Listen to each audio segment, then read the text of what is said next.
O cristão pode ser um candidato político? Responderemos essa pergunta hoje no Dogmático.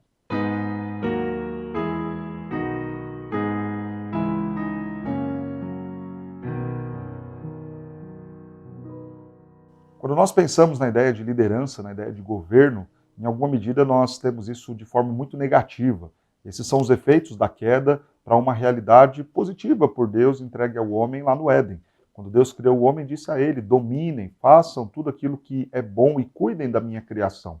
Veja que domínio, governo, não é algo necessariamente ruim, mas a nossa impressão, a nossa imagem sobre este assunto é um tanto quanto negativa, porque embora Deus tenha entregue o domínio ao homem de forma positiva e correta, o pecado afetou de forma muito drástica essa condição de governo do homem. E aí chegamos no que vemos nos nossos dias. Muita corrupção, abuso de autoridade e tantas outras falhas que, infelizmente, nos fazem ter grande decepção com a questão de governos e com a questão política também.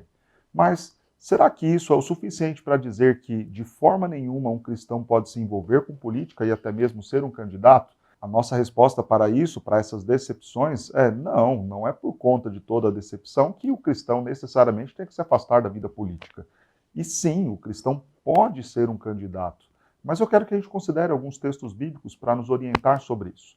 Primeiro, quando nós lemos lá em Romanos, capítulo 13, verso 6, o texto nos diz que as autoridades constituídas por Deus são ministros do próprio Deus. Então é óbvio que um cristão, servo do Senhor, que chegue ao posto de um governante, é uma autoridade constituída por Deus e ministro de Deus para o nosso bem. Então, não tem como dizer que isso será algo ruim. Então, o cristão pode ser e deve ser usado por Deus como ministro dele para cuidar da sociedade.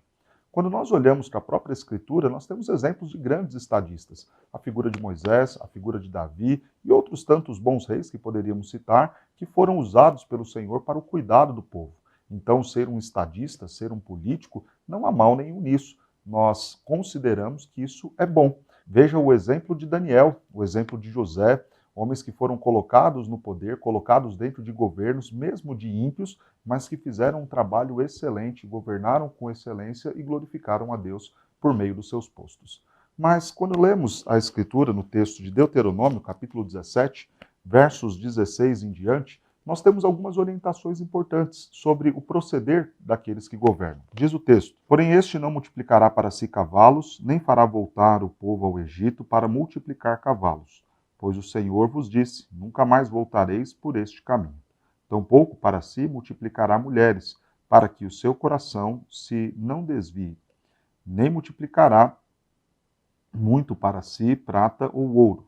Também, quando se assentar no trono do seu reino, escreverá para si um traslado desta lei num livro, do que está diante dos levitas sacerdotes.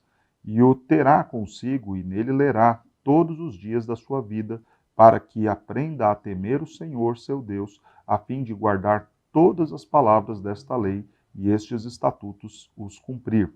Isto fará para que o seu coração não se eleve sobre os seus irmãos e não se aparte do mandamento, nem para a direita, nem para a esquerda, de sorte que prolongue os dias no seu reino, ele e seus filhos, no meio de Israel. O texto nos dá algumas orientações importantes.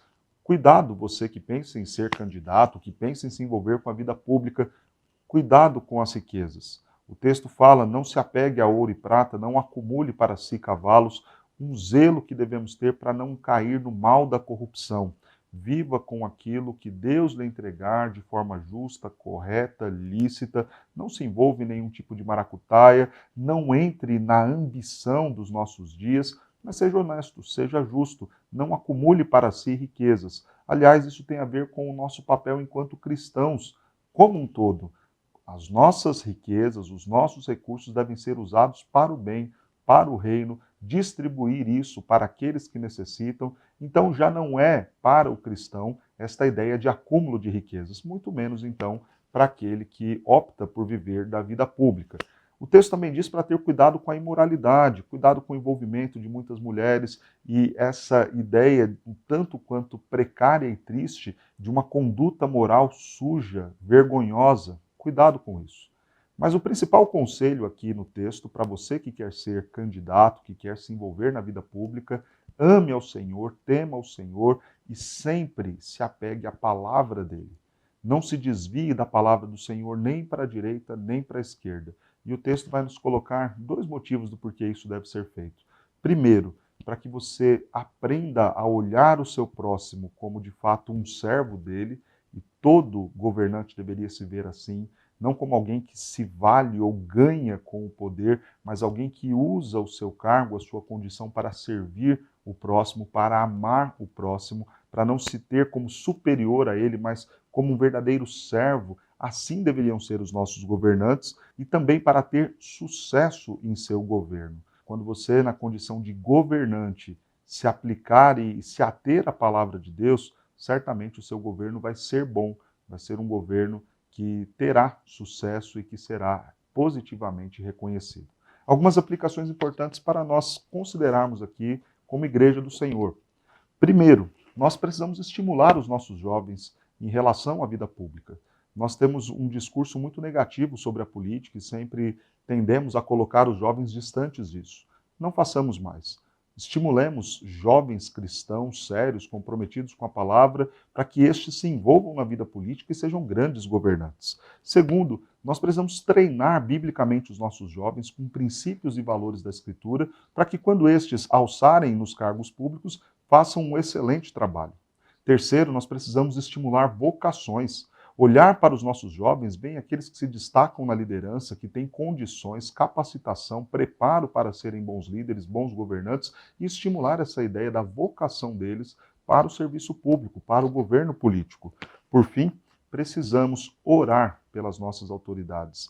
E esse, sem dúvida nenhuma, é o maior dever da igreja para com os seus governos. 1 Timóteo, capítulo 2, nos fala que devemos orar em favor dos reis e de todos aqueles que se acham investidos de autoridade. É o que devemos fazer, olhar os nossos jovens, encontrar aqueles que se destacam para a função, treiná-los, prepará-los, estimulá-los e orar muito por eles, para que eles, ao chegarem nos governos, cuidem de nós e façam isso com excelência.